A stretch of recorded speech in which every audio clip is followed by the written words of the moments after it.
2024 DV markalı 089 51-905 numara. Arkadaşlar mükemmel bir dişi. Elde orta boy, sırtı beli mükemmel. Tüy yapısı harika. Elde çok yumuşak bir kuş. Kanatları çok kuvvetli.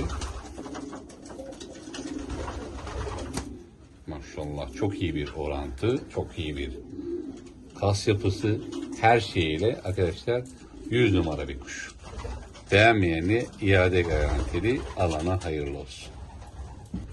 Arkadaşlar kuş %100 Gebri Lediman arkadaşlar. Kuşun babaannesinin tam kardeşi Pipa'da 282 bin euroya satılan Grizil Mama arkadaşlar.